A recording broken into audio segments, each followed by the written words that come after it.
Good evening aspirants, very good evening. आजच्या या evening सेशनमध्ये तुमचं सर्वांचं पुन्हा एकदा स्वागत आहे. So on the behalf of AP academy सर्व एस्पायरंट्सचं मी औदुंबर शिंदे या तुमच्या ऑनलाईन प्लॅटफॉर्मवरती सर्वांचं स्वागत करतो. Good evening to one and all, very good evening. इथं आलेल्या सर्व एस्पायरंट्सचं पुन्हा एकदा सो मनापासून स्वागत आहे. तर aspirants, this is Audumbar Shinde from AP academy. So since last 8 years ही अकॅडमी रन करत आहे regarding to the GPAT, NIPER and other competitive एक्झाम्ससाठी या अकॅडमी थ्रू सो वेगवेगळ्या एस्पायरंट्सला pharmacy second year, third year आणि फायनल इयर हे सर्व एस्पायरंट्सला या academy through technical plus non technical ह्या दोन्ही सिलेबससाठी शिकवलं जातं. आणि aspirants, I have completed my diploma from ASPM Dharamshir, then B.Pharm from NDOP and my master from NIPER Hyderabad in department of pharmaceutics. त्यानंतर डायरेक्टली मी या फील्डमध्येच आहे. सो जिथं विद्यार्थ्यांना GPAT, नायपर आणि फार्मसीमध्ये असणाऱ्या अदर कॉम्पिटेटिव्ह एक्झामबद्दल गायडन्स दिलं जातं. आणि त्याच अनुषंगाने आज आपण इथं सर्वजण या मीटिंगमध्ये जमलेले आहोत. So regarding to the drug inspector, so upcoming post जे काही वॅकन्सीज रिलीज झालेले आहेत त्याबद्दलची सगळी इन्फॉर्मेशन आज आपल्याला घ्यायची आहे. सो या बॅचमध्ये कोणत्या वेनी सिलेबस रन केला जाणार आहे, सो या बॅचमध्ये किती सो डेजचा ड्युरेशन असणार आहे, त्यासोबतच या बॅचचं टार्गेट कसं असेल, टेक्निकल हा सिलेबस कोणत्या वेगवेगळ्या सिलेबसला टच करत हा कंप्लीट होणार आहे, आणि नॉन टेक्निकलमध्ये पण जो काही पोर्शन आहे सो त्यासाठी काही स्ट्रॅटेजी किंवा प्लॅन आहे, या सगळ्या गोष्टीबद्दल आज आपण डिस्कस करणार आहोत. तर बेसिकली आफ्टर सो 10 years 10 वर्षाच्या नंतर a long waited movement, so या ड्रग इन्स्पेक्टरच्या पोस्ट रिलीज झालेल्या आहेत एस्पायरंट्स. आणि या टोटल 109 पोस्ट हे DIच्या सो ड्रग निरीक्षक गट B च्या अंडरमधून सो अंडर द MPSC या पोस्ट रिलीज करण्यात आलेल्या आहेत. सो या पोस्ट बद्दल आपण सखोल डिस्कशन करणार आहोत आजच्या या तुमच्या बॅच थ्रू. तुम्हाला सो बऱ्याच गोष्टी समजून जातील. टार्गेट काय असणार आहे, आपण कोणत्या अँगलने आपला सिलेबस पुढे घेणार आहोत, या सगळ्या गोष्टीबद्दल आज आपण डिस्कस करणार आहोत. तर एस्पायरंट्स, पहिल्यांदा आपण बॅच बद्दल बोलूया. येस, सो बॅचचा ड्युरेशन काय असेल, बॅचमध्ये कोणता सिलेबस घेतला जाईल, सो त्यासोबतच जो सिलेबस घेतला जाईल सो त्याचं मेन पर्पज जो आहे एक्झाम ओरिएंटेड तो कशा पद्धतीने डिझाईन केला जाईल, त्या सिलेबसच्या पाठीमागे प्रत्येकाच्या टेस्ट कशा डिझाईन केल्या जातील, टेक्निकल प्लस नॉन टेक्निकल हे बॅकअप कशा पद्धतीने दिलं जाईल, कमीत कमी वेळेमध्ये एक एस्पायरंट हा GPAT बद्दलच्या सो जेवढे सिलेबस तुम्ही पाहिला होता तो सगळा सिलेबस हा आपल्या सो या ड्रग इन्स्पेक्टरसाठी तुम्ही कशा पद्धतीने मॉड्युलेट कराल याच्याकडे पूर्ण लक्ष दिलं जाईल. तर एस्पायरंट, तुम्हाला सर्वांना माहिती आहे की सो फार्मसीमध्ये खूप वर्सटाईल सिलेबस आहे, वेगवेगळे सब्जेक्ट्स आहेत, प्रत्येक सब्जेक्टमध्ये पुन्हा वापस वेगवेगळे सब्जेक्ट्स सब डिवाइड झालेले आहेत. तर हा थोडासा डीप पार्ट आहे. तर हे पार्ट तुम्हाला कंप्लीट करण्यासाठी सो तुम्हाला डेफिनेटली गायडन्सची गरज लागणारच आहे. सो जे स्टुडंट्स आता रिसेंटली पास आउट आहेत त्यांना बऱ्यापैकी सिलेबसचा टच असतो, पण जे स्टुडंट्स आता सो त्यांना B फार्मसी पास होऊन 1 वर्ष किंवा 1 वर्षापेक्षा जास्त टाइम झालेला आहे, त्यांचा सिलेबसमध्ये आणि त्यांच्यामध्ये थोडासा डिस्टन्स क्रिएट झालेला असतो. त्यामुळे त्यांना हे डायरेक्शन, त्यामुळे त्यांना हे सो जे काही टीचिंग असेल किंवा जो सपोर्ट असेल हा क्लासचा हा नक्की लागतो. आणि सगळ्यात मोठी बाब म्हणजे काय एस्पायरंट्स की लास्ट 8 years पासून लास्ट म्हणजे पूर्ण जेवढ्या बॅचेस आतापर्यंत मी घेत आलो सो प्रत्येक बॅचला जेवढा टेक्निकल सिलेबस आहे तो मी एक सिंगल हँडेलनी आतापर्यंत कव्हर करत आलेलो आहे. आणि त्यामुळे तुम्हाला सो जो सिलेबस आता DI साठी लागणार आहे तोही मी एकदम बेस्ट वेनी डिझाईन केलेला आहे आणि त्याच अकॉर्डिंगली तो तुमच्यापर्यंत पोहोचणार बी आहे. सो याचा सगळ्यात मोठा बेनिफिट तुम्हाला हा होईल की जर सिंगल हँडेड तुम्हाला सगळ्या सिलेबस मधून जर तुम्हाला आउटपुट मिळत असेल तर याचा तुम्हाला या ठिकाणी सो डेफिनेटली खूप मोठा बेनिफिट होणार आहे, लक्षात घ्या. आणि एस्पायरंट्स, सगळ्यांनी एक महत्वाची गोष्ट म्हणजे काय की या सिलेबसला जसं मी पुढे घेऊन जाईल हा कोर्स हा 90 डेजचा आपण डिझाईन केलेला आहे. जवळजवळ 90 डेज म्हणजे 3 महिन्याच्या ड्युरेशनचा हा कोर्स आहे एस्पायरंट्स. सो या कोर्समध्ये जो टॉपिक मी तुम्हाला घेईल त्या टॉपिकच्या नोट्स तुम्हाला मी प्रोव्हाइड करणार आहे. सो ज्या नोट्स एकदम ॲक्युरेटली सिलेबस ओरिएंटेड असतील, क्वेश्चन ओरिएंटेड असतील, पाठीमागच्या प्रिव्हियस इयरच्या क्वेश्चन पेपरच्या ओरिएंटेड असतील. सो ज्या नोट्स मी तुम्हाला इथं देणार आहे त्या नोट्स तुम्हाला डायरेक्टली मी PDF फॉर्मॅटमध्ये तुम्हाला या ठिकाणी त्या नोट्सचं बॅकअप देणार आहे ॲस्पायरंट्स. सो जेणेकरून तुम्ही त्या नोट्सला डायरेक्टली प्रिंट करू शकता आणि त्याच्यावरती तुम्ही तुमचं वर्कआउट करू शकता, कारण आपल्याकडे टाइम थोडासा कमी आहे. So we are getting only 3 months, means we are getting only 90 days right now, but we need to plan for 2 months. आधी आपल्याला 2 महिन्याचा प्लॅन बनवावा लागेल. सो त्याच्यानंतर जो वेळ मिळेल तो आता पुढे आपल्याला डिसाईड करता येईल की किती वेळ पुढे एक्सटेंड होतो. मोस्ट प्रोबॅबली एक्झाम होण्याचा जो चान्स आहे तो मंथ ऑफ नोव्हेंबरमध्ये आहे. सो त्याच्या अकॉर्डिंगली जर आपण प्लॅन बनवला then we have right now 90 days, आणि त्याच्या अकॉर्डिंगली आपण आपला टेक्निकल प्लस नॉन टेक्निकल हे दोन्ही गोष्टी आपल्याला रन करायच्या असतात. त्यामुळे तुमच्याकडे खूप शॉर्ट ड्युरेशन आहे आणि तुम्हाला प्रत्येक सब्जेक्टवरती कमांड पाहिजे. जरी ड्रग इन्स्पेक्टरच्या पोस्टमध्ये तुम्ही पाहिलं असेल, प्रिव्हियस पोस्टमध्ये जो सिलेबस देण्यात आलेला आहे ॲस्पायरंट्स, तुम्हाला बघण्यासाठी तो शॉर्ट आहे, पण मी तुम्हाला आज एक्सप्लेन करेल की त्याच्यामध्ये किती डीप आहे. प्रत्येक सब्जेक्टमध्ये त्याचे सब सब्जेक्ट आहेत. जसं की तुम्ही पाहिलं असेल सिलेबसमध्ये बायोफार्मास्युटिक्स नाही आहे, पण बायोफार्मास्युटिक्सचे क्वेश्चन्स हे तुम्हाला एक्झाममध्ये पाहायला मिळतील. सिलेबसमध्ये फिजिकल फार्मसी नाही आहे, पण तुम्हाला फिजिकल फार्मसीचे क्वेश्चन्स एक्झाममध्ये पाहायला मिळतील. याचा अर्थ सिलेबस हा खूप डीप आहे. त्यामुळे तुम्हाला प्रत्येक टॉपिकवरती कव्हरेज पाहिजे, आणि हे कव्हरेज त्याच वेळेला पॉसिबल आहे ज्या वेळेला तुमच्या समोर एक मेंटरशिप असेल किंवा ज्या वेळेला तुमच्या समोर एक डायरेक्शन असेल. आणि हे कम्प्लीट डायरेक्शन या AP अकॅडमीच्या प्लॅटफॉर्मवरून तुम्हाला देण्यात येऊ शकतं ॲस्पायरंट्स. आणि हे का देण्यात येऊ शकतं, कारण सो इथं तुम्हाला जो सिलेबस मी देईल, ज्या सब्जेक्टचा सिलेबस देईल हा ऑलरेडी व्हॅलिडेटेड असेल, ऑलरेडी कॅलिब्रेटेड असेल, आणि तोच सिलेबस तुम्हाला येईल. जास्त बल्कही येणार नाही आणि खूप शॉर्टही येणार नाही. जो लागणारा टॉपिक आहे त्याच्याच बेसिक फंडामेंटल्स प्लस त्याचे ऍडव्हान्स लेवल प्लस त्याचे काही डायरेक्ट पार्ट्स असतील, हे सगळं त्या नोट्समध्ये तुम्हाला प्रोव्हाइड केलं जाईल.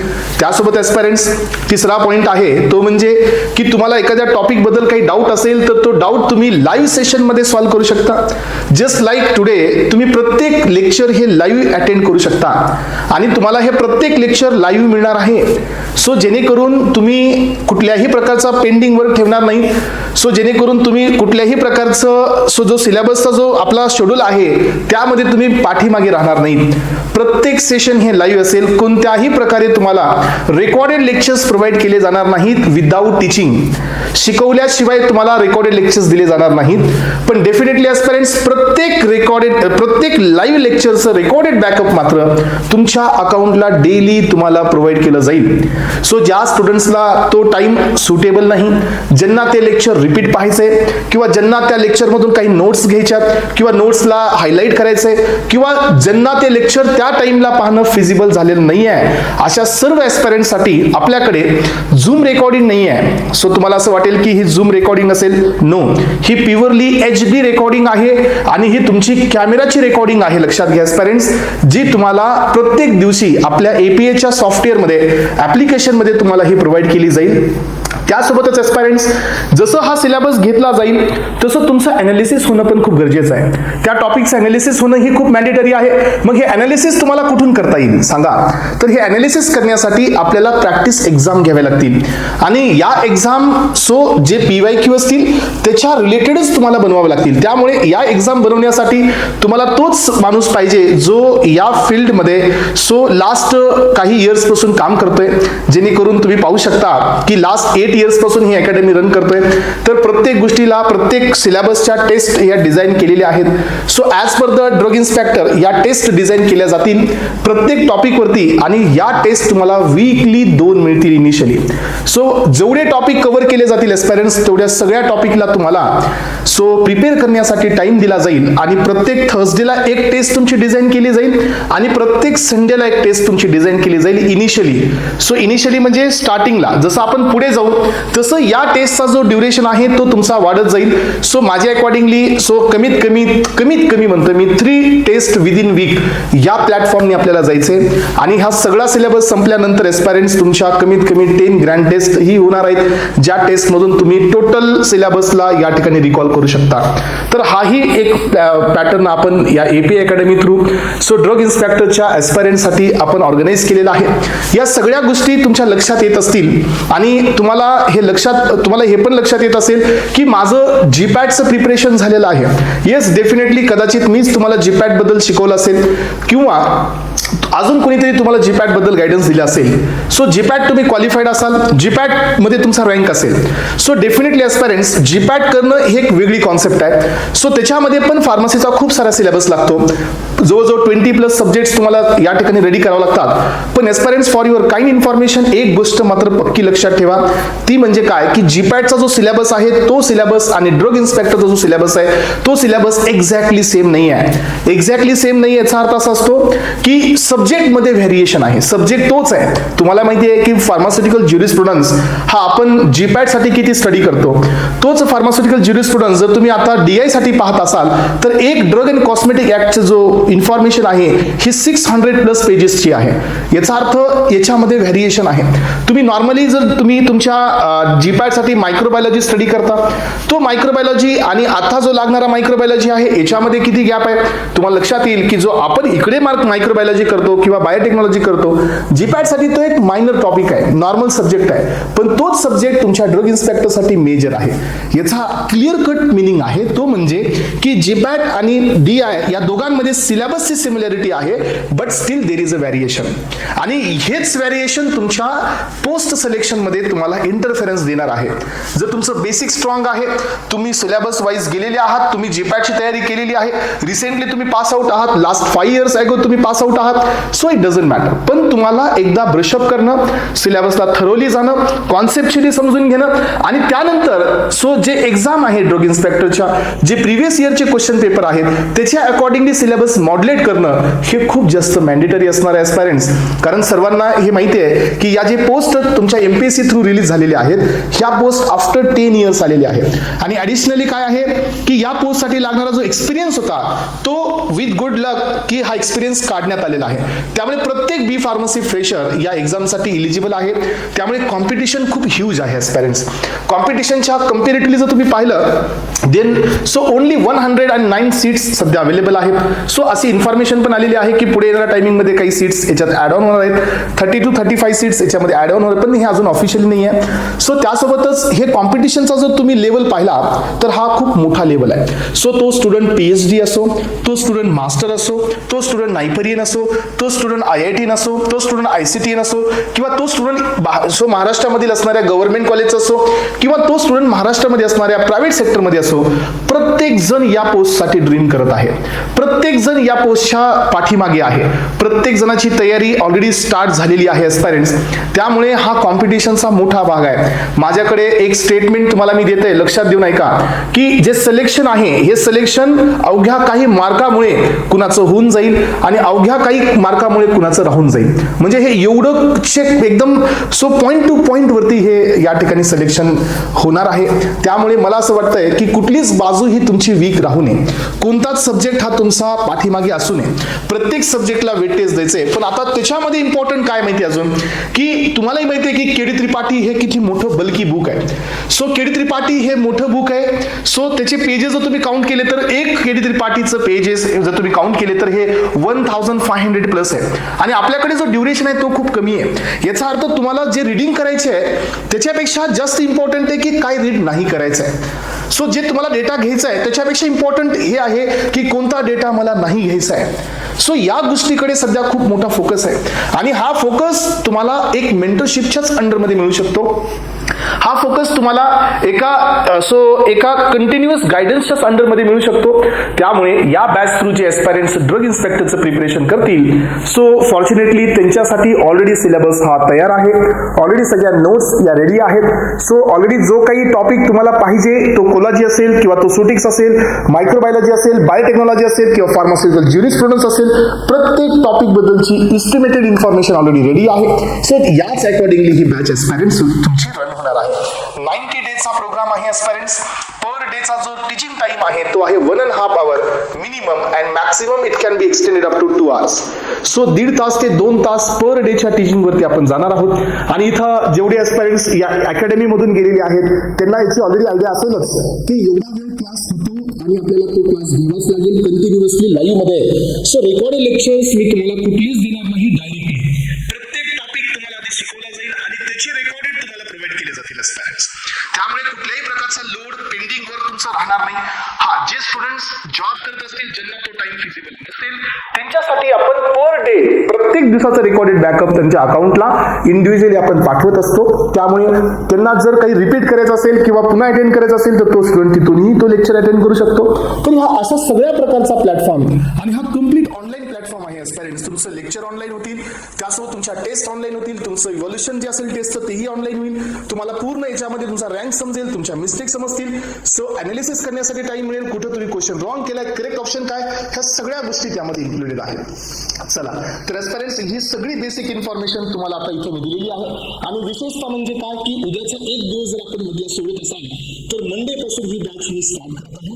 मंडे पासून या बॅचची मी सुरुवात करत आहे एस्पायरंट्स. तर आता काय असेल आपली स्ट्रॅटेजी, सिलेबस कसा पुढे जाईल, कोणता सिलेबस असेल, कसा घेतला जाईल, डेप्थ लेवल कशी असते, हे सगळं तुम्हाला या लेक्चरमधून समजून जाईल.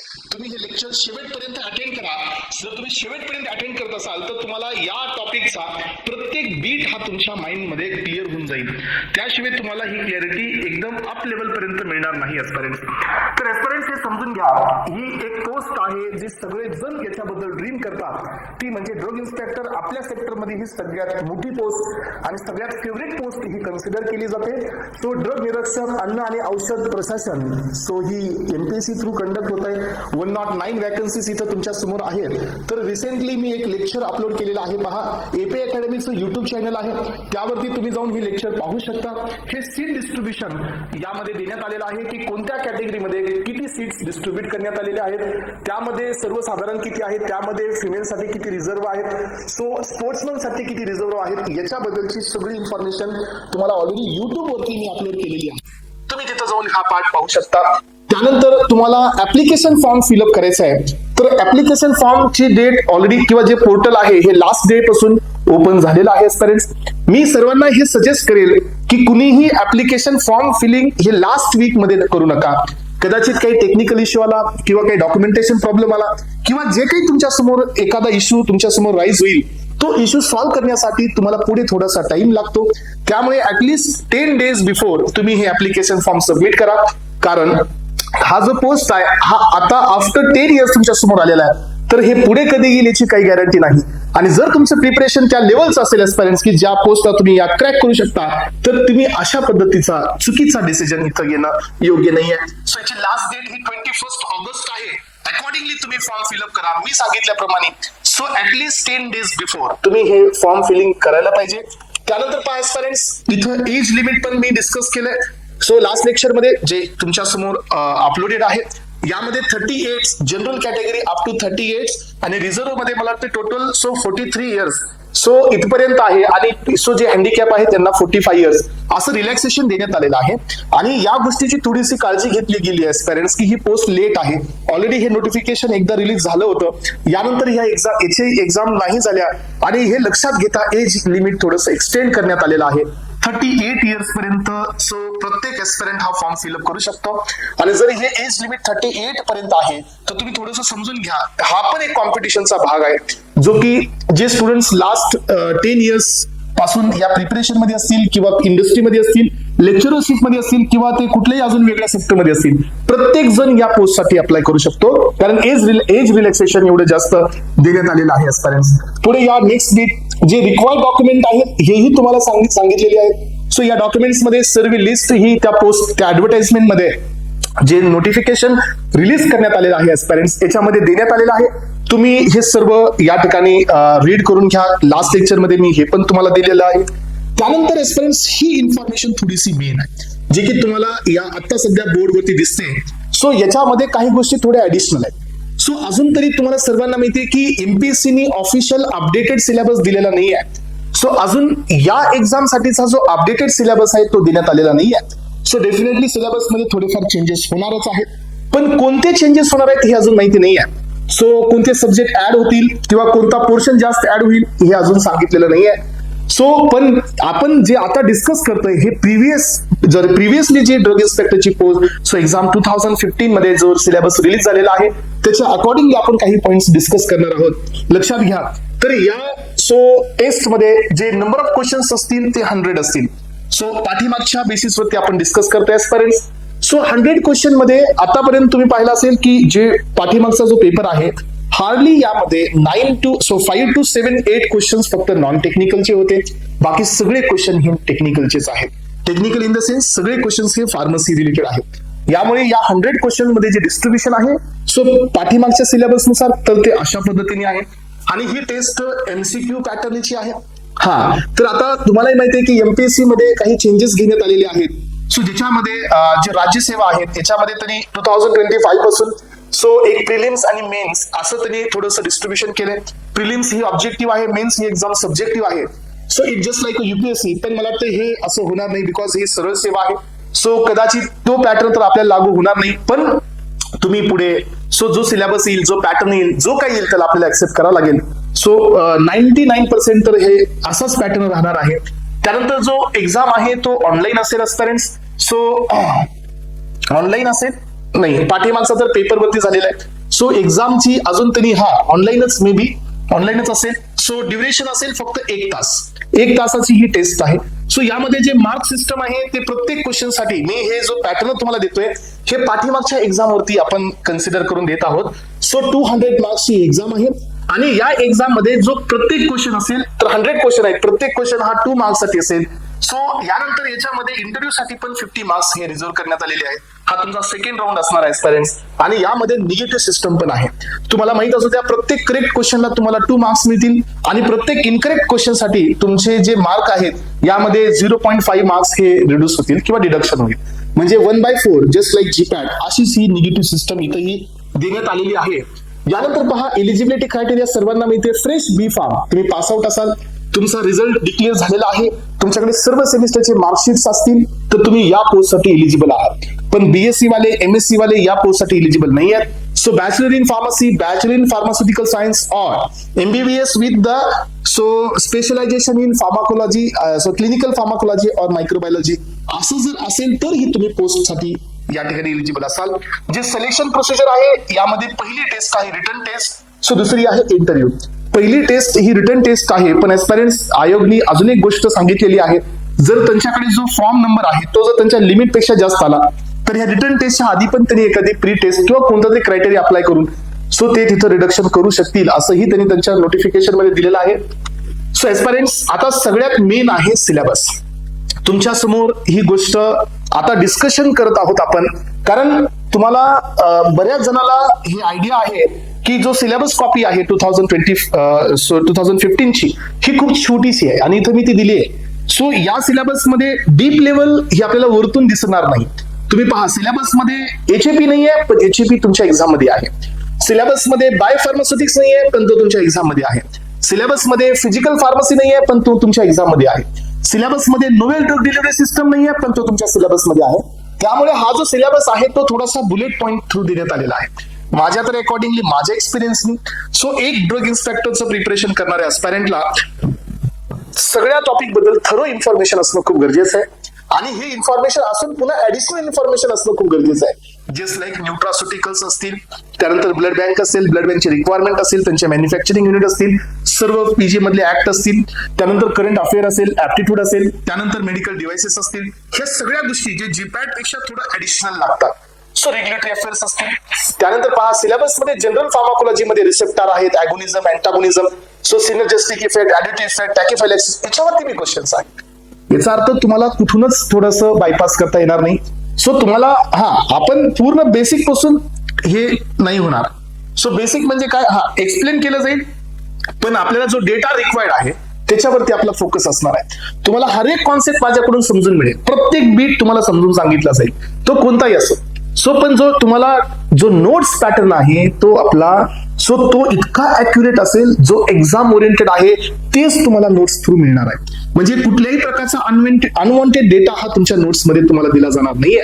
सो याच्या थ्रू हे पहा. So as per them major syllabus मध्ये पहा फार्मास्युटिक्स आहे, सो अनालिसिस आहे, हा हे दोन्हीही आहेत, फार्माकोलॉजी आहे आणि पीजे. सो आपण पाहिलं एस्पिरंट्स की पीजे हा जीपॅट साठी मायनर आहे, 2 to 3 क्वेश्चन्स येण्याचे चान्सेस असतात. बट ड्रग इन्स्पेक्टर मध्ये सो लॉ आणि एथिक्स याचा खूप मोठा रोल असतो. सो इंडस्ट्रियल लेवलवरती असेल किंवा तो मेडिकल लेवलवरती असेल, सो सगळीकडे ह्या गोष्टी लागतात.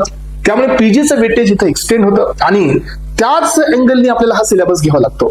तुम्ही पीजे मध्ये आपण आतापर्यंत फक्त एम शेड्यूलचे 3 टाइप्स पाहिले आणि तो शेड्यूल सोडून दिला जीपॅट साठी, कारण आपल्याला क्वेश्चन तिथूनच आला होता. पण आता असं आपल्याला करता येणार नाही. आपल्याला एम शेड्यूल मध्ये प्रत्येकाचे इंडिव्हिज्युअल पॉइंट्स घ्यावे लागतील, प्रिमायसेस घ्यावे लागेल, मॅन्युफॅक्चरिंग युनिट कुठे असतं, पॅकेजिंग युनिट कुठे असतं, सगळे बीट्स जे की तुम्हाला एक्झाम मध्ये कुठूनही क्वेश्चन येण्याचे चान्सेस असतात. आतापर्यंत आपण अडल्ट्रेशन, स्पुरियस ड्रग असतील, मिसब्रँडेड ड्रग असतील, हे डेफिनेशन थ्रू घेतले. पण आपल्याला आता तसं करता येणार नाही. आपल्याला त्याच्या डिटेलमध्ये जावं लागेल. सो त्याचे स्पेसिफिकेशन्स पाहावे लागतील, त्याचे सेक्शन्स पाहावे लागतील, काही एक्झाम्पल्स पण तुम्हाला सांगावे लागतील. शेड्यूल सी हा आपण आतापर्यंत पाहिला, पण आता शेड्यूल सी मध्ये जे एक्झाम्पल्स आहेत ते तुम्हाला सांगावे लागतील. म्हणजे एवढं युनिक लेवलवरती हे प्रिपरेशन झालं पाहिजे, तर तुम्हाला ते क्वेश्चन्स अटेम्प्ट होतील. अदरवाईज तुम्ही म्हणाल की फक्त मी शेड्यूल करतो आणि बाकीचं काय, असंच चालणार नाही. लक्षात घ्या, in relation to the Ayurveda, in relation to Siddha, Unani, so in relation to the homeopathy, हे तुम्हाला रिलेशनशिप तुम्हाला माहिती असायला पाहिजे सेक्शन. त्यावेळेला तुमचा प्रत्येक बीट हा एक्झाम मध्ये कव्हर होईल आणि तुम्हाला पेपर हा बाउन्स होणार नाही. अदरवाईज तुम्हाला असं बी फील होईल की मी अभ्यास तर सगळा केला, पण पेपरमध्ये क्वेश्चन थोडे वेगळेच झाले. वेगळे म्हणजे काय, की तुम्हाला या डीआयच्या अँगलनीच तुम्हाला प्रिपरेशन करायचंय. सो तुम्हाला तुमच्या अँगलनी प्रिपरेशन नाही करायचंय. तुमच्याकडे जो सिलेबस आहे तो सगळाच सिलेबस लागणार नाहीये, लक्षात ठेवा. सो एक केडी त्रिपाठी जर तुम्ही रीड करायला गेलं तर तो रीड करण्यासाठी तुम्हाला 5 मंथचा टायमिंग लागतो. आज आपल्याकडे 3 मंथ्स आहेत आणि याच्यामध्ये सगळं लॅकमन लिबरमन असेल, मार्टिन असेल, सुब्रमण्यम असेल, त्यानंतर तुमचे या सुटिकचे काही असतील, आर्यन मेहता असेल, बेसिक असेल, मायक्रोबायोलॉजीचे काही रेफरन्सेस असतील, सो बायोकेमिस्ट्रीचं असेल, कुठलंही बुक तुम्हाला सिम्पली सोडता येणार नाही आहे. प्रत्येकाच्या मध्ये जाऊन डिटेलमध्ये अभ्यास करून डिटेलमध्ये त्याचं नॉलेज घेऊन एकदम ऍक्युरेट नोट्स तुम्हाला पिकअप करता आल्या पाहिजेत आणि हेच मेन टार्गेट असणार आहे. हेच तुमचं एकदम प्राईम ऑब्जेक्टिव्ह असणार आहे या प्रिपरेशन मध्ये. सो उद्या चालून जर डेट थोडीशी एक्सटेंड होत असेल तर त्याचा बेनिफिट तुम्हाला मिळेल, पण आपण इन्शुअर नाही करू शकत. आपल्याला त्याच अँगलनी पाहावं लागेल ज्या अँगलनी ही एक्झाम होणार आहे किंवा ज्या टायमिंग मध्ये ही एक्झाम होणार आहे. सो हे सगळं पॉइंट्स तुम्हाला या ठिकाणी मी सांगत आहे. सो अनालिसिस हे पहा, आता काही जणांचं कसं असतं, अनालिसिस म्हणजे तो एकदम असं क्रोमॅटोग्राफी मध्ये गेला. क्रोमॅटोग्राफी मध्ये त्याला एकदम वरचे आरएफ व्हॅल्यू वगैरे माहित असतात, पण स्टँडर्ड आरएफ व्हॅल्यू कुणाची असते, आरएफ व्हॅल्यू कशी कॅल्क्युलेट केली जाते, सो कुठे प्रिन्सिपल हे तुमचं स्टेशनरी फेजचं ऍब्झॉर्प्शन आहे, कुठे पार्टिशन आहे, किती जणांचं ऍब्झॉर्प्शन आहे, किती जणांचं पार्टिशन आहे, त्यानंतर क्रोमॅटोग्राफी मध्ये पेपर मध्ये कोणते ग्रेड्स आहेत, सो स्टेशनरी फेजचे साईज कोणत्या, इल्युशन काय, आयसोक्रॅटिक ग्रेडियंट म्हणजे काय, एनएमआर असेल, आयआर असेल, युव्ही असेल, त्यांचे प्रिन्सिपल्स काय, आयआर मध्ये लागणारे कोणते लॅम्प्स असतात, युव्ही मध्ये कोणते लॅम्प असतात, युजिबल कोणती, त्यानंतर अल्ट्राव्हायलेट कोणती, त्यांची रेंज काय, कलरचं जे स्पेक्ट्रा असतो त्या स्पेक्ट्रामध्ये सगळ्यात नियर वाला स्पेक्ट्रा कोणत्या कलरचा असतो, लॉंगर वेव्हलेंथचा स्पेक्ट्रा कोणता असतो, लॅम्बर्ट्स बीएस प्लॉट हा काय असतो, वुडवर्ड फिशर रूल काय असतो, लॅम्बडा मॅक्स कसा कॅल्क्युलेट केला जातो, एकदम युनिकली पाहिजे. टायट्रेशन मध्ये गेला तर सगळे टायट्रेशन्स, त्यांचे सगळे इंडिकेटर्स, सो त्याच्यामध्ये सगळे यूज सो डिटरमाइन करणारे अनालिटिक्स सगळे तुम्हाला माहिती. त्यानंतर तुमच्याकडे सगळ्या वेगळ्या इलेक्ट्रोकेमिकल टेक्निक्स आहेत, त्यांचे सगळे प्रिन्सिपल्स, इक्वेशन्स, कोणते इक्वेशन कुठे आहे. आणि या ड्रग इन्स्पेक्टर मध्ये एस्पायरन्स क्वेश्चन्स हे डायरेक्टली नाही आहेत. तुम्ही थोडंसं पेपरचं इव्हॅल्युएशन करा, तुमच्या लक्षात येईल क्वेश्चन्स हे डायरेक्टली नाही आहेत, क्वेश्चन्स हे इनडायरेक्टली आहेत. क्वेश्चन हे तुम्हाला एक स्टेटमेंट मध्ये नाही आहेत, क्वेश्चन हे तुम्हाला अजर्शन्स आणि रिझन्स मध्ये आहेत. सो जर क्वेश्चन्स हे एक स्टेटमेंट मध्ये असतील तर इझिली तुम्ही त्याला अटेम्प्ट करू शकता. पण क्वेश्चन जर तुमचे अजर्शन्स आणि रिझन मध्ये पाहायला मिळाले तर तुम्हाला नॉलेज शिवाय तो क्वेश्चन अटेम्प्ट करता येणार नाही. सो याची तुम्ही थोडीशी काळजी घ्या. आणि एक क्वेश्चन तुमचा मिस आउट होत असेल एस्पायरंट, तर एक क्वेश्चन मुळे काय होऊ शकतं हे रिझल्ट आल्यावर तुम्हाला लक्षात येईल. एक क्वेश्चन मुळे पोस्ट मिळेल आणि एक क्वेश्चन मुळे पोस्ट जाईल, असाही फंडा होऊ शकतो. त्यामुळे आपल्याला हे लक्षात ठेवायचंय की हर एक क्वेश्चन आपल्यासाठी इम्पॉर्टंट आहे. असं नाहीये की याला बेसिक क्रायटेरिया आहे की या बेसिक लेवल पर्यंत तुम्ही क्वालिफाय करा then you will get this post, असं होणार नाहीये, लक्षात घ्या. हा तुम्हाला पर्सेंटेज आहे क्वालिफिकेशन साठी, त्यानंतर इंटरव्ह्यू आहेत, त्याच्यानंतर तुमचं थेरी प्लस इंटरव्ह्यूचे मार्क हे कंबाईन होतील आणि नंतर तुमचं सिलेक्शनची लिस्ट लागेल. म्हणजे हे अशा प्रकारचा पॅटर्न आहे. त्यामुळे तुम्हाला हर एक कॉर्नर जो आहे, कारण ही एक गव्हर्नमेंटची पोस्ट आहे, ड्रीम पोस्ट आहे, तर प्रत्येक जण कॉम्पिटिशन मध्ये, आणि जर तुम्हाला ह्या कॉम्पिटिशन मध्ये राहायचंय तर तुम्हाला प्रत्येक सब्जेक्टचं थर नॉलेज पाहिजे. लिमिट टेस्ट काय, लिमिट टेस्ट मध्ये आयन साठी कोणती, सल्फेट साठी कोणती आहे, कुणामध्ये कोणते तुमचे चिलेटिंग एजंट असतील, कॉम्प्लेक्सेशन एजंट असतील, अॅनालाइट कोणते असेल, सो तुमचे टायट्रेशन मध्ये टायट्रन्स कोण आहेत, हे सगळं माहित असायला पाहिजे. एकदम short but sweet with concept. पाठांतर तर जमणारच नाही, कारण तुम्हाला पेपरमध्ये जो क्वेश्चन येईल तो डायरेक्ट येईल याची काही गॅरंटी नाही आहे. पेपरमध्ये जो क्वेश्चन येईल तो कधी कधी तुम्हाला सिंगल लाईनचा येईल, तर मोस्ट ऑफ द टाइम तो क्वेश्चन तुम्हाला पॅराग्राफ मध्ये पण येऊ शकतो. सो असा हा यामध्ये प्रोबेबल चान्स आहे. त्यामुळे तुम्हाला ही गोष्ट विसरायची नाहीये, कारण सो जायचं असेल तर परफेक्टली जावं लागेल. त्यानंतर पाहायपर्यंत फार्माकोलॉजी तर सगळ्यात मोठं सेंटर डोमेन आहे. या फार्माकोलॉजी सोबतच तुमचं बायोटेक्नॉलॉजी येतं, फार्माकोलॉजी सोबतच तुमचं बायोकेमिस्ट्री येतं. एक साधी गोष्ट आहे पहा, बायोकेमिस्ट्री हे डायरेक्टली तुम्हाला दिलेलं नाहीये, पण तुम्हाला डायसॅकराइड्स, ट्रायसॅकराइड्स, मोनोसॅकराइड्स याच्यामधलं इम्पॉर्टंट कोण आहे ते विचारलेलं आहे, लिंकेज विचारण्यात आलेले. त्यानंतर डीएनए मध्ये तुम्हाला बेस पेअर कोणते असतात, आरएनएचं तुमचा रूट या ठिकाणी डायरेक्शन काय, सिंथेसिस होण्याचं, डीएनएचं सिंथेसिस होण्याचं डायरेक्शन काय, एन्झाइम्स कोणते, गायरेस कोण आहे, लायगेस कोण आहे, डीएनए मध्ये एक्झोन्यूक्लियस कोण आहे, डीएनए पॉलिमरेस कोण आहे, पीसीआर कोण असतं, हे सगळं एकदम तुम्हाला असं स्ट्रीम मध्ये जावं लागेल. आणि त्यावेळेला तुमचं कॉन्सेप्ट ही क्लिअर होतील, कारण तुम्हाला या बॅच मध्ये कुठल्याही प्रकारचं रायटिंग डेटा घ्यायचा नाहीये माझ्याकडून. या बॅच मध्ये तुम्हाला सगळे पॉइंट समजून घ्यायचे, सगळे पॉइंट इथं फंडामेंटल वाईज क्लिअर करून घ्यायचे. नोट्स तुम्हाला मिळतील, नोट्स तुम्हाला दिल्या जातील, आणि त्यानंतर तुम्ही त्याच्यावरती प्रॅक्टिस करायची आहे. नोट्स वरती, रेडीमेड नोट्स वरती. तुमच्याकडे अजून काही दुसरा डेटा असेल तो तुम्ही त्याच्यावरती घेऊ शकता अदर दॅन दिस. पण तुम्हाला हे एकच असा वे आहे जिथून तुम्ही जाणार आहात. जर तुमच्याकडे सो जीपॅट साठी रेडी केलेल्या नोट्स असतील, त्या नोट्स मध्ये पण तुम्हाला ऍडिशन डिलिशन करावं लागेल एस्पिरंट्स, कारण त्या एक्झॅक्टली नोट्स डीआय साठी अप्लिकेबल नाहीये. कारण याच्यामध्ये थोडं स्पेसिफिकेशन आहे, अनालिसिस जास्त आहे. बघा 2019 ची युपीएससी ची डीआय तुम्ही पहा, सो जवळजवळ एस्पिरंट्स 5+ क्वेश्चन हे फक्त ऍसे वरती होते. सो कोणत्या ड्रगचे ऍसे करण्यासाठी कोणते स्टँडर्ड कंडिशन्स असतात. सो आता आपल्याकडे वेगवेगळ्या अँटीबायोटिक्स असतात, त्यांचे ऍसे करण्यासाठी कुणाचा वापर केला जातो, कोणते मायक्रो ऑर्गॅनिझम वापरले जातात. बायोटेक मधून हा क्वेश्चन येतो. डीएनए रेप्लिकेशन, ट्रान्सक्रिप्शन, ट्रान्सलेशन हा बायोटेकचाच पार्ट आहे. बायोटेक मध्ये तुम्हाला हे सांगितलं की लायगेसचा रोल काय, सो इनिशिएशन साठी कोणता को फॅक्टर लागतो, बेसिक आहे. सो हे सगळं बेसिक तुमचं आलं पाहिजे. आणि जर हे तुम्हाला सोबत घेता आलं तर मला असं वाटतंय की तुमचं नॉलेज बी पक्क होईल, नोट्सही पक्क्या होतील, आणि तुम्ही एकदम हाय चॅलेंजनी या प्रिपरेशन मध्ये राहाल आणि बेस्ट कॉम्पिटिटर म्हणून ही एक्झाम तुम्ही द्याल. कारण हे पहा, एक्झामचं फिअर करायचं नाहीये की एक्झाम ही मलाच मिळाली पाहिजे, जर तुम्ही किंवा ही पोस्ट मला मिळालीच पाहिजे अशा प्रकारचा तुम्ही विचार करत असाल एस्पिरंट्स, तर कदाचित तुम्ही स्वतःला प्रेशराईज करताय. तुम्ही एक्झाम मध्ये स्वतःला एकदम हायपर टेन्शन मध्ये घेऊन जाण्याचं काम करताय. तुम्ही पोस्ट बद्दल विचार करू नका. पोस्ट तुम्ही इन्श्युअर करा तुमच्या स्टडी मधून. पोस्ट बद्दल तुम्ही जास्त विचार कराल. आता सगळ्यांचं फेवर मध्ये, सगळ्यांच्या डोक्यात तेच चालू आहे की मला डीआय व्हायचंय, माझी ड्रीम पोस्ट आहे, मला इच्छा ही होण्याची. हा ठीक आहे बेटा, पण तुम्ही प्रत्येक वेळेला पोस्ट बद्दल विचार कराल तर अभ्यासाबद्दल कधी विचार कराल. तुम्हाला आधी अभ्यासाबद्दल विचार करायचा आहे, कॉम्पिटिशन बद्दल विचार करायचा आहे, स्ट्रॅटेजी बद्दल विचार करायचा आहे, प्लॅन बद्दल विचार करायचा आहे, एक्झिक्युशन बद्दल विचार करायचा आहे. So I am getting 90 days, then how I can compete myself, how I can compete with environment, with my extreme level, हे विचार करायचा आहे. जर अशा पद्धतीने तुम्ही विचार करून जर एक्झाम देत असाल तर नक्कीच तुम्ही इन्श्युअर कराल तुमची स्वतःची पोस्ट. तुम्ही डायरेक्टली तिथे जाल तर तुम्हाला त्याची भीती निर्माण होईल. तुम्हाला ते लूज करायची भीती आली ना, माणसाचं एफर्ट्स कमी होत असतात, लक्षात ठेवा. त्यामुळे एक्झाम बद्दल जास्त विचार नाही पाहिजे आता. सो विचार पाहिजे एक्झाम बद्दलच्या प्रिपरेशन बद्दल, एक्झाम बद्दलच्या स्ट्रॅटेजी बद्दल. यानंतर पाहायचं पडेल, सो मायनर टॉपिक म्हणून फक्त तुम्हाला इथे 2-3 दिसत आहेत, पण हे असं नाही आहे. तुम्ही पहा डीआय मध्ये डिस्टिलेशन वरती बी क्वेश्चन आहे. डिस्टिलेशन हा एक फार्मास्युटिकल इंजिनिअरिंगचा पार्ट आहे. सो आपल्याकडे फ्रॅक्शनल डिस्टिलेशन आहे, सो ॲझिओट्रॉपिक डिस्टिलेशन आहे, बरेच डिस्टिलेशनचे प्रकार आहेत आपल्याकडे. सो स्टीम डिस्टिलेशन आहे, ही तर दिसत नाही तुम्हाला, पण तो सुटिक्स मध्ये येतो. काही गाईडलाईन्स वरती क्वेश्चन्स येतात, तिथं दिसत नाही, तो सुटिक्स मध्ये येतो. सो कोलॉजी मध्ये तुम्हाला सांगितल्याप्रमाणे कोलॉजी हे सेंट्रल डोमेन आहे. सेल असेल, सेल डिव्हिजन असेल, हे कोलॉजीचाच एक भाग आहे. म्हणजे काय, बेसिक कोलॉजी. पॅथोफिजिओलॉजी असेल, तो पण पार्ट आहे कोलॉजी. पॅथोफिजिओलॉजीला ही इथं वेटेज जास्त आहे. सो मायनर मध्ये तुम्हाला ऑर्गॅनिक केमिस्ट्री, हा ओसी येणार. याच्यामध्ये मोस्टली क्वेश्चन्स असतात स्टेरिओकेमिस्ट्री आणि जनरल ऑर्गॅनिक केमिस्ट्री. लक्षात घ्या, enantiomer, so diastereomer, chirality, non chiral, racemic mixture, meso compounds, त्यांच्या properties, conformation, inductive effect, so mesomeric effect, resonance effect. So SN1 reaction, SN2 reaction, E1 reaction, E2 reaction, elimination reaction, substitution reaction.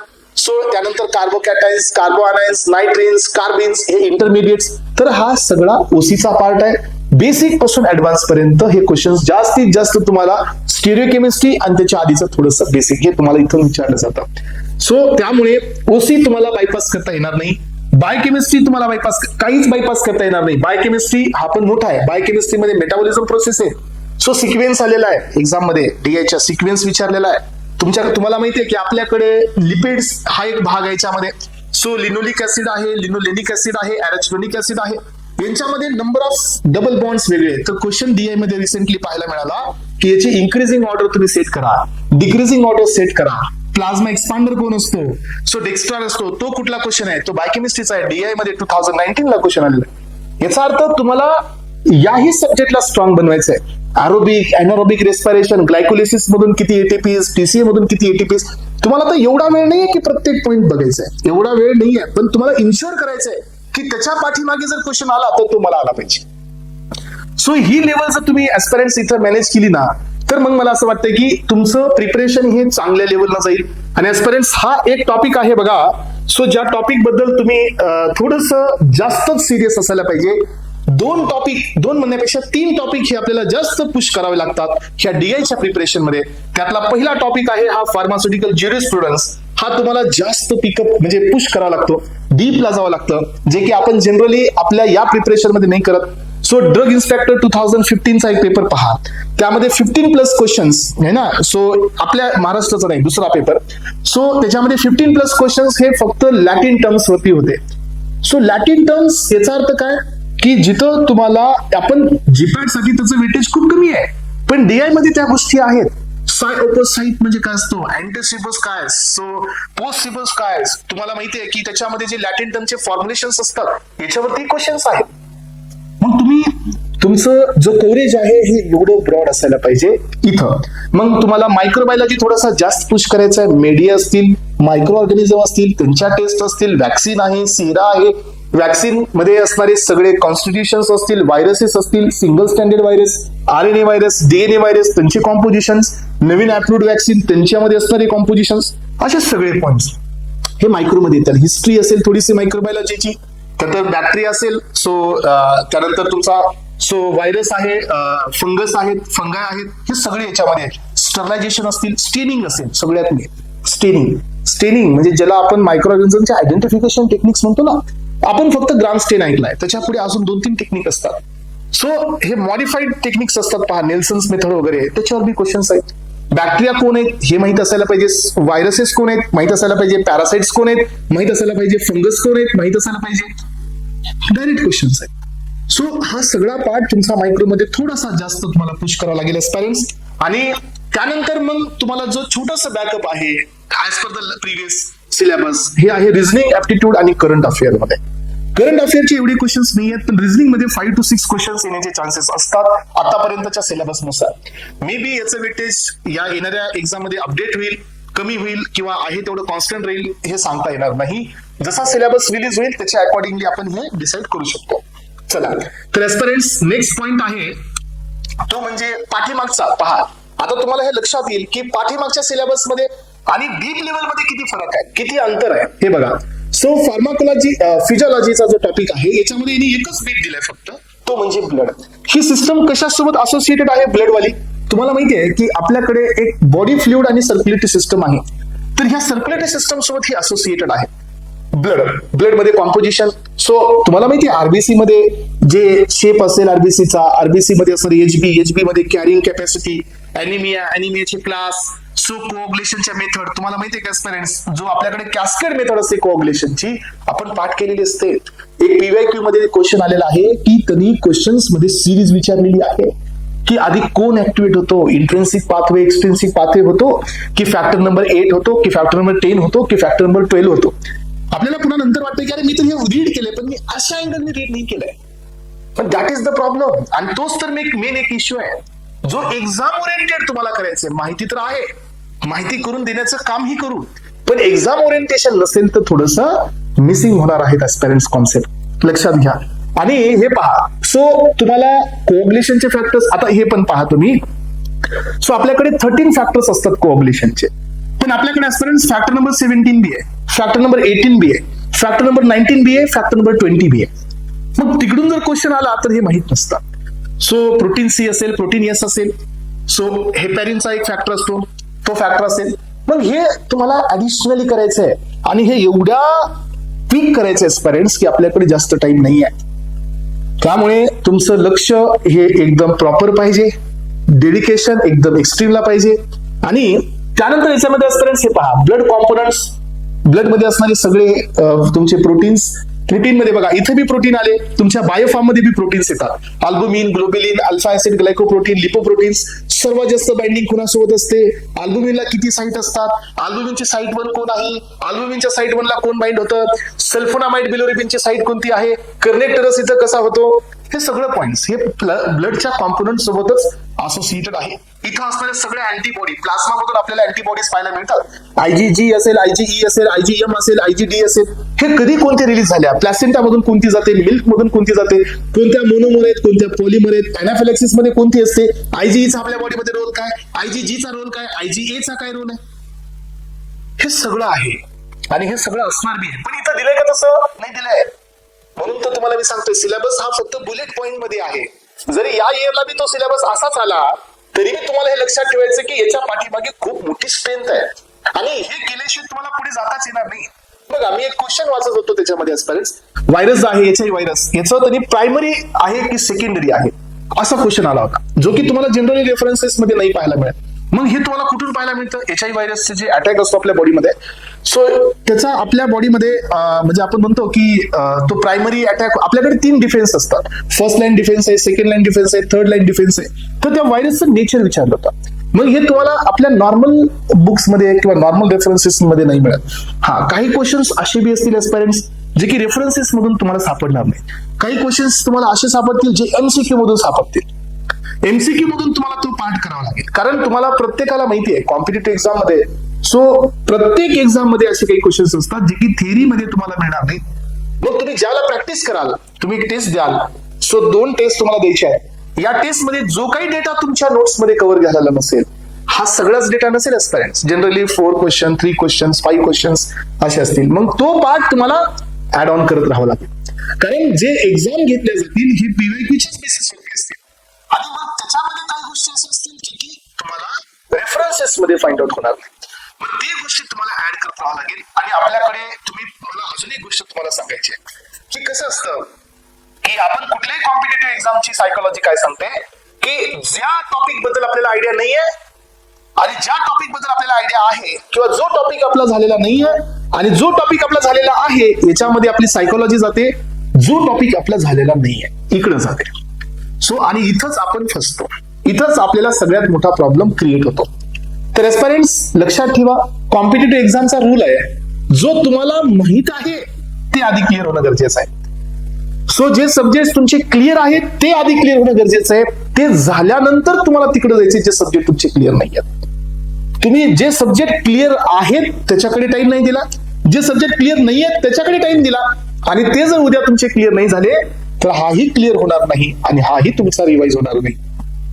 त्यामुळे दोन strategy तुम्हाला घेऊन जायचे पुढे. So एक strategy अशी असेल, जो तुमचा टॉपिक ऑलरेडी आहे त्याला पक्क करायचं आहे, सो जेणेकरून त्याच्यावर क्वेश्चन आला तर तो मला सॉल्व्ह करता येऊ शकतो. लक्षात ठेवा. सो यामुळे तुम्हाला काय मिळेल, एक कॉन्फिडन्स मिळतो, आणि जो टॉपिक तुमचा झालेला नाहीये तोही तुम्हाला साइड बाय साइड रन करायचा आहे, कारण शेड्यूल एक साइडने जाणार नाही. एस्पिरंट्स तुम्हाला सर्वांना माहिती आहे, मी तुम्हाला विकास सेट देईल, मी तुम्हाला क्लासिफिकेशन करायला सांगेन. आधी सगळ्यात पहिल्यांदा तुमच्याकडून मेहनत करून घेणे हे माझं ड्युटी आहे. तुम्हाला मी बीटा ब्लॉकर्स करायला लावेल. तुम्ही मला सांगावंच लागेल की सर नॅडोलॉल, पिंडोलॉल, सोटॅलॉल, टिमोलॉल हे सिलेक्टिव्ह नाही आहेत, ॲटिनॉल, ॲसिब्युटोलॉल, इस्मोप्रोलॉल, प्रॅक्टिलॉल हे सिलेक्टिव्ह आहेत, हे मला तुम्ही सांगावंच लागेल. I don't have any option, you also don't have any option. Phenoxybenzamine, tolazoline, phentolamine हे कुठले ड्रग्स आहेत सांगावं लागेल, कारण काही गोष्टी भरपूर पाठांतराच्या आहेत, काहीच ऑप्शन नाही आहे. याचा अर्थ तुम्हाला 2 पद्धती, एक क्लास, एक रोटेशन आहे. क्लासच्या पाठीमागे तुमचा अभ्यास एक मेन फॅक्ट आहे, ज्याच्यामधून तुम्हाला परफेक्शन देत जायचे स्वतःला, कारण तुम्ही क्लास करून बाकी काहीच नाही करत, काही उपयोग होणार नाही. तुम्हाला क्लास करून क्लासच्या पाठीमागे 2-3 तासाचं बॅकअप द्यावं लागेल. जर तुम्ही असं केलं तर मग मला असं वाटतं की तुमचं प्रिपरेशन हे एकदम सो टू द पॉइंट चालेल. टू द पॉइंट म्हणजे जे अॅक्युरेट पाहिजे तसं चालेल. कारण तुम्हाला मगअप बी करायचंय, फंडामेंटल्स बी समजून घ्यायचे, नोट्सला बी तुम्हाला एकदा रिवाइज करायचंय. तुम्ही जेवढं आतापर्यंत लर्न केले ते सगळं एकदा रिवाइज झालंच पाहिजे. त्याच्यानंतर ही सुरुवात पुढची आहे. ऑलरेडी तुम्ही केलं असेल, माझा हा एक अंदाज आहे, लक्षात घ्या. त्यानंतर पहा, सो ब्लड बँकचे ऑपरेशनल रिक्वायरमेंट्स. सो किती पर्सन्स लागतात, ब्लड बँकचं सेपरेशन कसं असतं, याच्यामध्ये रिक्वायरमेंट काय, टेम्परेचर काय असतं, कुठे यांना स्टोअर केलं जातं, हे सगळे पॉइंट्स असतील. Aspirants, so physiology, pathophysiology. तर एस्पेरेंट्स हे दिसायला इथं तुम्हाला फक्त 2-3 दिसत आहे. STD, AIDS, hypersensitivity, so hepatitis B virus. हे इतकं म्हणजे असं सिम्पल नाही आहे. याच्यामध्ये तुम्हाला क्वेश्चन हा कुठूनही रोटेशन मध्ये दिला जाऊ शकतो. पण जे टॉपिक एस्पेरेंट्स जास्त आपल्या सिलेबस कॉपीमध्ये आहेत त्यांना प्रायोरिटीवरती क्लिअर करणं आपलं काम आहे. सो जे सिलेबस मध्ये आहेत त्यांना प्रायोरिटी देणं काम आहे. आणि त्याच्यानंतर मग आपली सेकंड प्रायोरिटी जाईल जे सिलेबस मध्ये नाही आहे. त्यामुळे आपण प्रायोरिटीवरती काय कव्हर करत जाणार, जो सिलेबस मध्ये आहे आणि जे हिडन आहे. एक्स्ट्रा हा स्टार्टिंगला नाही आहे. जे आहे त्याला आधी आपल्याला कव्हर करायचंय, ते आधी आपल्याला फिनिश अप करायचंय. त्याचे बॅकअप जे आहे, जसं की इथं आता बाय फॉर्म नाही आहे पण आहे सिलेबसला, तोही आपल्याला कव्हर करायचा आहे. सो पण एखादा असा टॉपिक जो क्लोजली असोसिएटेड आहे, सो एखादा टॉपिक हा थोडासा म्हणजे थोडा डिस्टन्स वरती आहे जो इथे येणार नाहीये, त्यामुळे त्या टॉपिकला थोडासा तुम्हाला साईडलाच ठेवायचं आहे. प्रायोरिटी त्याला करायची नाहीये. सो लक्षात घ्या. त्यानंतर आता नेक्स्ट पॉइंट आहे फार्माकोलॉजी. हा इथं दिलाय एवढा छोटा नाहीये, हा खूप मोठा आहे. हे बघा, factors affecting on the drug action. तर हा भाग कशाचा आहे? Factors affecting on the drug action हा आहे बायोफार्मास्युटिक्सचा पार्ट आहे.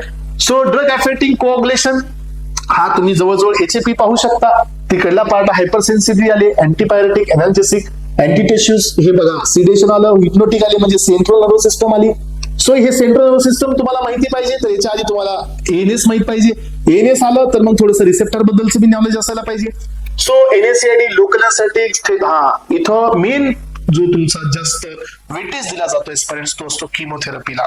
किमोथेरपीचे बरेच क्वेश्चन्स असतात आणि chemotherapy is closely associated with the microbiology.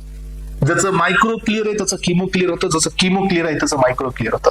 पिनिसिलिन असेल, सिफॅलोस्पोरिन असेल, टेट्रासायक्लिन असेल, सो अमायनो ग्लायकोसाइड्स असतील, अमायनो ग्लायकोसाइडच्या टॉक्सिसिटीज असतील, सो किमो अल्कलायटिंग एजंट्स असतील, नॅचरल काही अँटी कॅन्सर्स असतील, इटोपोसाइड असेल, टिनोपोसाइड्स असतील, अँटी व्हायरल, अँटी फंगल, प्रत्येक क्लास हा इथं इम्पॉर्टंट असतो.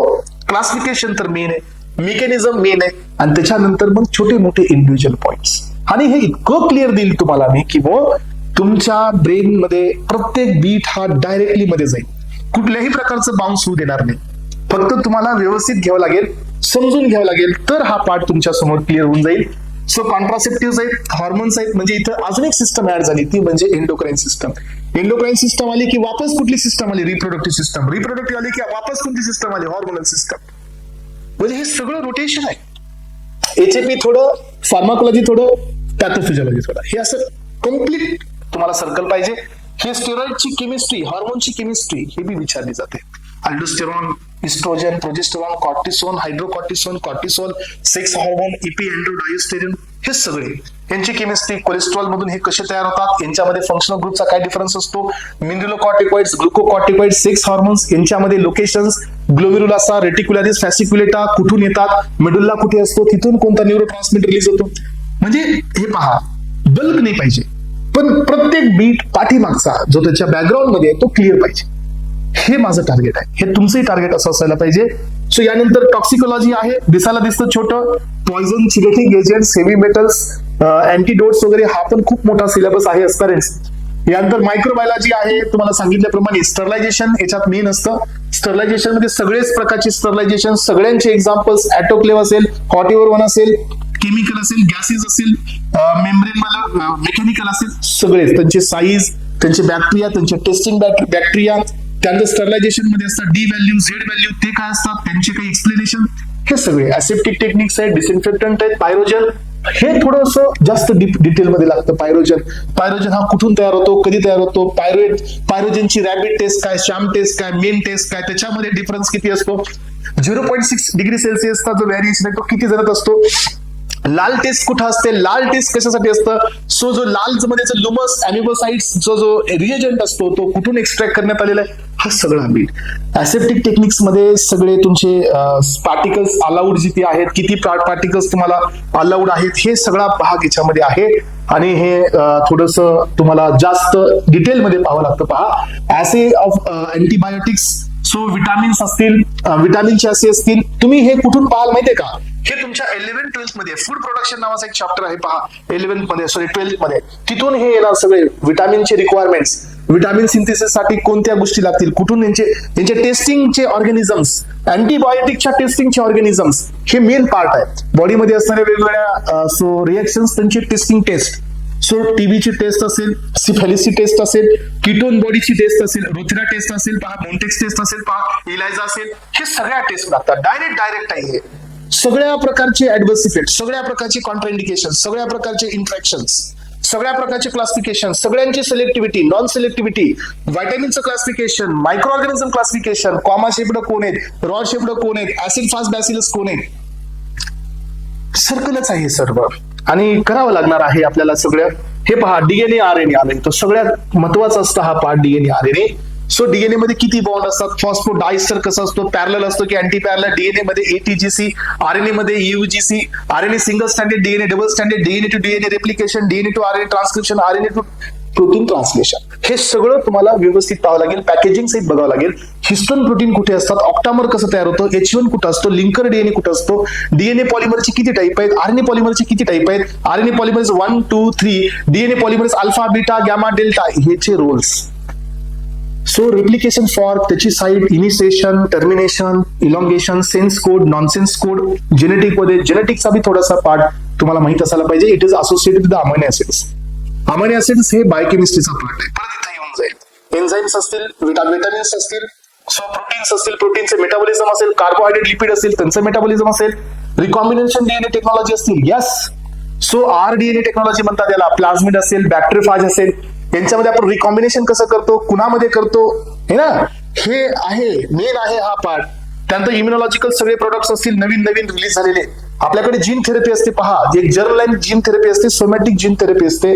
आपल्याकडे एक इन्सुलिन आलेलं आहे, रिकॉम्बिनेंट इन्सुलिन. सो आपल्या बॉडीमध्ये नॅचरल इन्सुलिन आहे, त्याचं रिकॉम्बिनेशन कुठे केलं, इकोलाइज का सिलेक्ट केला, ठीक आहे, पाहिजे पक्क पाहिजे हे सगळं.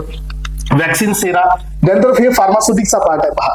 सो पॅरेंट्रल्स असतील, डोसेस फॉर्म डिझायनिंग असेल, modified doses form, entry coated tablet याचे पॉलिमर्स, शुगर कोटेड टॅबलेट त्याचे पॉलिमर, एक्सिपिएंट डायल्युएंट आहेत का, डिसइंटिग्रेंट आहे का, सुपर डिसइंटिग्रेंट आहे, प्रिझर्वेटिव्ह असेल त्याची साईज, अँटीऑक्सिडंट असेल त्याचं नेचर, हे सुटिक्सचा पार्ट आहे. एक्सिपिएंट असेल, डिझोल्युशन, सो मीडियम असतील, त्यानंतर तुमचे ऍडव्हान्स ड्रग डिलिव्हरी सिस्टम असेल, emulsifying agent, suspending agent, preservative, हे बघा हे सुटिक्सचा बेसिक पार्ट आहे. आपल्याकडे आता हा फिजिकल फार्मसीमध्ये असतो, सस्पेंडिंग एजंट, इमल्सिफाईंग एजंट, त्यानंतर surfactants, so types of vehicles, water for injection, sterile water for injection, ऐकलं ना तुम्ही हे.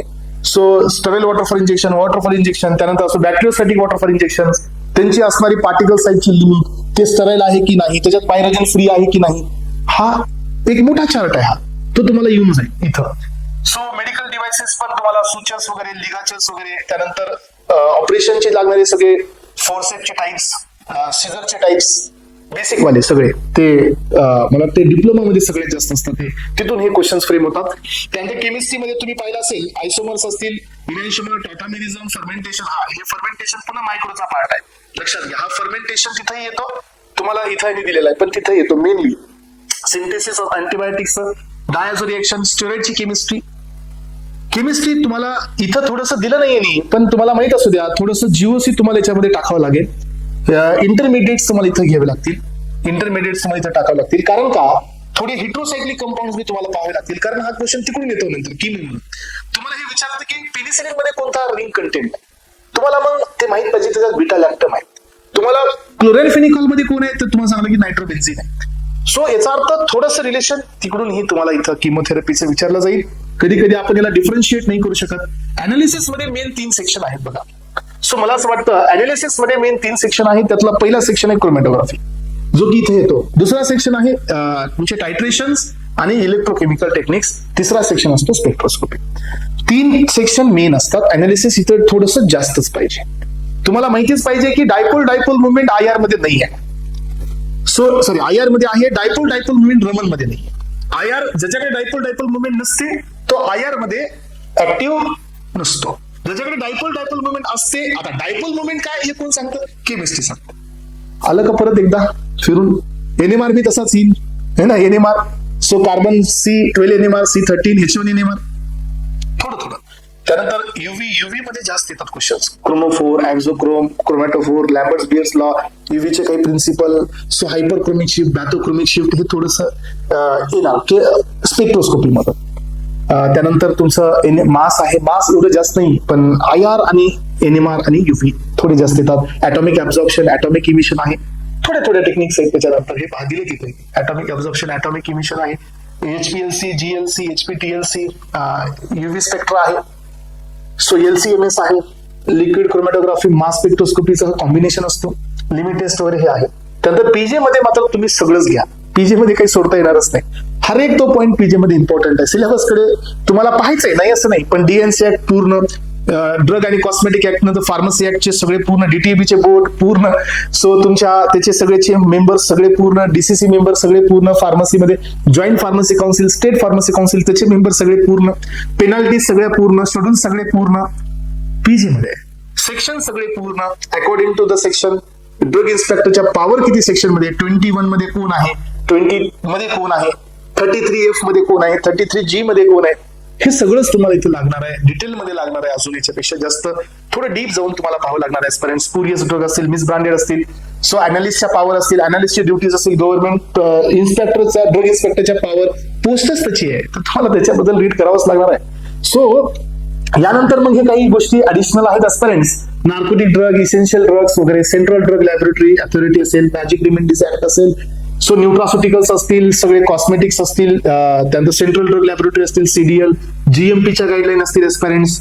सो थोडंसं आपल्याला क्वालिटीच्या बी गाईडलाईन याच्यासोबत ठेवावे लागतात. याच्यामध्ये करंट इव्हेंट्स असतील, consumer protection act, right to information act, हे सगळे ऍक्ट तुम्हाला इथे लागतील.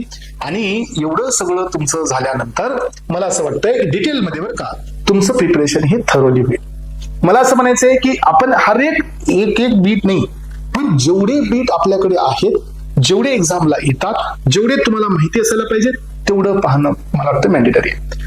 सो तुमचं बॅकअप ऑलरेडी असतं, तुम्ही ऑलरेडी ग्रॅज्युएटेड आहात, याचा अर्थ असा असतो की तुमचं ऑलरेडी बेस पक्का आहे. मी तुम्हाला आता ते एकदम बेसिक ॲगोनिस्ट, अँटागोनिस्ट, ॲटम वगैरे इथून नाही सुरुवात होणार आहे. सुरुवात होईल अप्रोप्राइट टॉपिक पासून. लक्षात घ्या. हा, एखादी कॉन्सेप्ट थोडं पाठीमागे जाऊन सांगावं लागेल, मी सांगेन. एखादी गोष्ट तुम्हाला नाही कळाली, मी थोडं डीप जाऊन सांगेन. पण आपल्याकडे बल्क नाही पाहिजे. अलग लक्षात, तुम्ही बी लक्षात ठेवा, बल्क नाही पाहिजे, पण फंडामेंटल्स सगळे पाहिजे. नोट्स बल्की नाही पाहिजे, शॉर्ट बी नाही पाहिजे, एकदम अॅक्युरेट पाहिजे. आणि हे त्याच वेळेला पॉसिबल होईल ज्या वेळेला तुम्ही एका डायरेक्शनने असाल. आणि हे डायरेक्शन तुम्हाला कोण देईल, तर ही AP अकॅडमी तुम्हाला हे डायरेक्शन देईल एस्पिरंट्स. कारण तुम्हाला सगळ्यांना माहिती आहे फार्मसीमध्ये सध्याची परिस्थिती, गव्हर्नमेंटसाठी लोकांचा लागलेला कॉम्पिटिशनचा क्राऊड, आणि हे सगळं पाहत असताना प्रायव्हेट कंपनीच्या सेक्टरमध्ये थोडंसं विद्यार्थ्यांना होणारी तकलीफ, गव्हर्नमेंटमध्ये मिळणारी स्टॅबिलिटी, ह्या सगळ्या गोष्टीचा अंदाज बांधला तर तुम्हाला लक्षात येईल की प्रत्येक जण गव्हर्नमेंटला या ठिकाणी ट्राय करण्यासाठी रेडी आहे. त्यामुळे आपण सर्वोच्च लेवलला जाणं तर आपल्याला तशी क्वालिटी डेव्हलप करावं लागेल. जे जॉबवरती आहेत एक्सपिरियन्स त्यांना थोडंसं बॅलन्स करावं लागेल. सो जॉब ही असेल आणि वरून तुमचं हे प्रिपरेशन असेल, कारण हे चान्स पुन्हा नाही, ही अपॉर्च्युनिटी पुन्हा नाही. सो मग आपल्याला थोडंसं मोटिवेशन बी गरजेचं आहे. हा, लक्षात घ्या. तुम्ही जर डिमोटिवेटेड असाल, तुम्हाला जर असं वाटलं की ठीक आहे असंही आपली लाईफ चालू आहे, एवढं काही टेन्शन घ्यायचंय, तर तुमचा अभ्यासाचा फ्लो थोडा कमी होईल. तुम्ही जर म्हणाल की ठीक आहे मला करायचंच आहे, तर तुमचा अभ्यासाचा फ्लो थोडासा वाढेल. आणि काही जण अजून पण सक्सेसफुलला टच केलेले नाहीयेत एस्पिरंट्स, तर लक्षात घ्या हे तुमचा एक कॉइन आहे जो तुम्हाला इकडे दिसतोय. तर ह्या कॉइन मध्ये जो फ्लिप दिसतोय हा दिसायला छोटा आहे, पण इथून फ्लिप मारणं स्वतःला आणि हा चेंज घेणं हे थोडंसं तकलीफ आहे. ऑलरेडी तुम्ही 2 वर्षापासून, 5 वर्षापासून, 7 वर्षापासून, 10 वर्षापासून ह्या प्रिपरेशन मध्ये असाल किंवा नसाल, पण तुम्ही डेअरिंग करताय, याचा अर्थ तुम्हाला हा फ्लिप करायचा आहे. आणि हे फ्लिप मारण्यासाठी तुम्हाला थोडंसं पुश लागेल. हे पुश तुम्ही स्वतः करा, काही तुम्ही करा, काही अकॅडमी करेल, पण हे जो कॉइन आहे हा फ्लिप झाला पाहिजे. सो आता सध्या तुमच्याकडे 3 चान्स आहेत. एक चान्स द्यायचा आहे, सेकंड चान्स एम्स एक्झामचा आहे, दुसरा तिसरा चान्स RRBचा आहे. सो मी म्हणेल सर्वात पहिली प्रायोरिटी तुम्ही ड्रग इन्स्पेक्टरला देताय, वेल अँड गुड, द्या, पूर्ण मेहनतीने करा. सो त्याच्यानंतर अजून तुम्हाला सबसिक्वेंट 2 चान्सेस आहेत, एम्स आणि RRB आहे. याचा अर्थ कुठं ना कुठं जर तुम्ही गव्हर्नमेंट सेक्टरमध्ये येण्याचा प्रयत्न करत असाल तर नक्की पुश करा. सो जे तुम्ही डिझर्व कराल ते तुम्हाला नक्की मिळेल. पण हे करण्यासाठी तुम्हाला थोडंसं काही गोष्टी फिक्स कराव्या लागतील. आताही या गोष्टीची गरज आहे, अलग लक्षात, आताही या गोष्टीकडे तुम्हाला बघावं लागेल. सो तुम्हाला पहिल्यांदा हे विचारच करावा लागेल की मीच आहे तो जो होणार आहे. सगळ्यात रूल आहे हा सिग्मा रूल म्हणाल तरी चालेल. एस्पायरंट्स, तुम्ही आता एखादं प्रिपरेशन करत असाल तर सगळ्यात पहिली गोष्ट हीच असणार की मी आहे तो जो होणार आहे. म्हणजे ॲबिलिटी तुम्हाला स्वतःवरती ठेवावं लागेल, विचार करण्याची क्षमता की मी होणार आहे आणि मी होणारच आहे. सो याचा अर्थ असा असतो ॲबिलिटी टू थिंक. त्यानंतर आता इथून पुढे 3 महिने तुम्हाला आवडणारी एक पण गोष्ट तुमच्या सोबत नाही पाहिजे जे तुमच्या प्रिपरेशन मध्ये येईल. याचा अर्थ असतो dare to sacrifice whatever you want. So आतापर्यंत तुम्ही केलंय, पण मी म्हणतो की द्यायचंच असेल तर आता फुल डेडिकेशन द्या. सोशल मीडिया असेल किंवा जे काही असेल जे तुमच्या प्रिपरेशन मध्ये येईल ते तुम्हाला पहिल्यांदा त्यागावं लागेल, त्याग द्यावा लागेल. याचा तुम्ही जॉबला असाल किंवा तुम्ही फुल टाइम प्रिपरेशन करणारे असाल, कुणीही असाल तर त्याग हा इम्पॉर्टंट आहे इथं. त्यानंतर तुमची इच्छा पाहिजे की मला हे करायचंच आहे. इच्छा नाही तर सगळी गोष्ट तिथं थांबते. सो इच्छा असून फायदा नाही, त्याच्यात बी कन्सिस्टन्सी लागते. नेक्स्ट पॉवर आहे तुमचं सातत्य आणि त्याच्यानंतर आहे तुमचं डेडिकेशन आणि हार्डवर्क. तर या 4-5 गोष्टीला एकत्र करा जेणेकरून तुमचं सक्सेस हे तुमच्यापर्यंत सो डेफिनेटली पुश होईल. आणि मी प्रत्येकाला इथं ऍडवाइस देतोय की तुम्ही करू शकता, तुम्ही फक्त स्वतःवरती विश्वास ठेवा. यानंतर एस्पायरंट्स या गोष्टीकडे तुम्हाला थोडंसं जायचंय. ही सायकल आपल्याला फॉलो करायची आहे आपल्या येणाऱ्या या सो टायमिंग मध्ये. पहा, सो लाईव्ह लेक्चर्स ही पहिली प्रायोरिटी आहे, देन प्रिंटेड नोट्स मिळतील, याच्या थ्रू तुम्हाला जायचंय. सो त्यानंतर पहा, नेक्स्ट आपला ऑब्जेक्टिव्ह आहे ते म्हणजे त्याचं रिव्हिजन करत राहायचंय. रिव्हिजन करून तुम्हाला प्रॅक्टिस एक्झाम द्यायच्या, त्याच्यात काही मिस्टेक नक्की होणार आहेत. त्यानंतर त्याचं अनालिसिस झालं पाहिजे, सेल्फ अनालिसिस करून तुम्हाला ही सायकल रिपीट करायची आहे डे बाय डे. तर तुम्ही एक आणि हे पहा, इथून तुम्हाला सेल्फ अनालिसिस करून पुन्हा वापस यायचंय. सो पुन्हा वापस नोट्स, पुन्हा रिव्हिजन, पुन्हा टेस्ट, पुन्हा अनालिसिस, पुन्हा वापस. तर हे तुमचं जेवढ्या मिस्टेक तुमच्याकडे तुम्हाला म्हणजे जेवढ्या मिस्टेक्स तुम्हाला फाइंड आउट होतील तुमच्या टेस्ट देत असताना, लर्निंग करत असताना, हे एक मिस्टेक तुम्हाला एलिमिनेट करायचे आहेत. तर तुमची अॅक्युरेसी वाढेल मेन एक्झाम मध्ये. सो यानंतर पहा, रिपीट सायकल करून तुम्ही सक्सीड कराल आणि तुमचं हे जे ड्रीम आहे हे इथं पूर्ण होईल. आणि माझी सगळ्यांना मनापासून माझी शुभेच्छा आहे की तुम्ही जे स्वप्न पाहत आहात, या स्वप्नासाठी आता प्रयत्न करत आहात, तर देव करो तुमच्या प्रयत्नाला सो यश मिळव. आणि हे यश मिळवण्यासाठी या प्लॅटफॉर्मचा तुम्हाला सो जेवढा काही बेनिफिट देता येईल आमच्याकडून तो देता येऊ, एवढीच माझी अपेक्षा आहे एस्पायरंट्स. तर या लेक्चर मधून आपण आज बऱ्याच गोष्टी पाहिलेल्या आहेत. सो ड्रग इन्स्पेक्टर बद्दलचं कम्प्लीट डिटेल डिस्कशन आज आपण केलेलं आहे एस्पायरंट्स. सो डेफिनेटली या बॅचला तुम्ही जॉईन करा. या बॅच मधून तुम्ही तुमचं जे टेक्निकल प्लस नॉन टेक्निकलचं जे प्रिपरेशन आहे हे सिंगल हँडेडनी तुमच्यापर्यंत पोहोचेल, थरोली पोहोचेल, कॉन्सेप्च्युअली पोहोचेल, रेफरन्स वाईज पण पोहोचेल एस्पायरंट्स, एवढी मला या ठिकाणी गॅरंटी आहे. चला तर एस्पायरंट्स, सो काही डाऊट्स असतील तर मला तुम्ही सांगा. काही तुम्हाला क्वेश्चन्स विचारायचे असतील तेही तुम्ही मला या ठिकाणी कमेंट बॉक्स मध्ये विचारू शकता. I can see your messages. ठीक आहे एस्पायरंट्स, ओके. चला, thank you so much. Have a nice day. Thank you aspirants, thank you.